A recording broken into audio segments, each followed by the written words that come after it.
Thank you అండి. ఈ title ఏదైతుందో తప్పించుకు తిరుగువాడే ధన్యుడు సుమతి, ఇది ఎలా వచ్చింది తప్పించుకు మీకు? తిరుగువాడు ధన్యుడు సుమతి. సో కొంచెం అనడానికి అంటే ఇది సుమతి పద్యంలోది కదా. ఒక శతకంలో సో యా అదేంటే తప్పించుకు తిరుగువాడు ధన్యుడు సుమతి.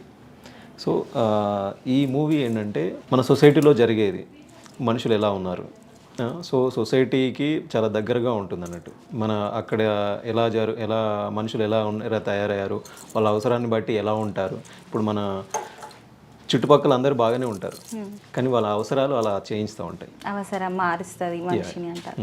సో అవసరం అన్నది మనిషిని మారుస్తుంది అనే ఒక థీమ్తో మీరు ఈ టైటిల్ తీసుకున్నారు.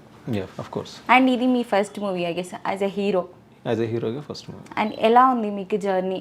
ఒక సీరియల్ ప్లాట్ఫామ్ నుంచి మీరు స్టార్ట్ చేసి సీతమ్మ వాకిట్లో సినిమాల చెట్టులో ఒక ఎంట్రీ ఇచ్చి, అండ్ సీరియల్లో ఆహ్వానం అనే ఒక సీరియల్లో బుల్లితెరలో మీరు ఎంట్రీ ఇచ్చి ఒక విలన్ రోలో ఒక నెగిటివ్ షేడ్లో మీరు ఒక బెస్ట్ పర్ఫార్మెన్స్ ఇచ్చి, ఇప్పుడు ఎవరిని గుప్పడంత మనసులో హీరో ఎవరు అని అంటే శ్యామ్ గారు అని ఎవరు చెప్పరేమో, రాజీవ్ గారు అనే చెప్తారేమో. అంత మంచి షేడ్లో ఒక గొప్ప రోల్లో మీరు మీ క్యారెక్టర్ ఇచ్చి, అండ్ ఇప్పుడు ఇలా హీరోగా ఎలా ఉంది మీ జర్నీ ఇక్కడ నుంచి ఇక్కడ వరకు? యా జర్నీ అంటే ఓకే బాగుంది, ఎందుకంటే ఫస్ట్ మూవీస్ కోసమనే వచ్చాను. వచ్చిన తర్వాత ఏంటంటే ఫస్ట్ ఒక కాలేజ్ స్టోరీ మూవీ నా ఫస్ట్ మూవీ.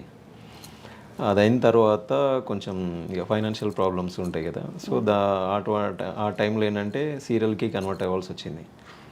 దాని తర్వాత హీరోగా చేశాను సీతమ్మ వాకిట్లో సినిమాల చెట్టు, లక్ష్మీ కళ్యాణం.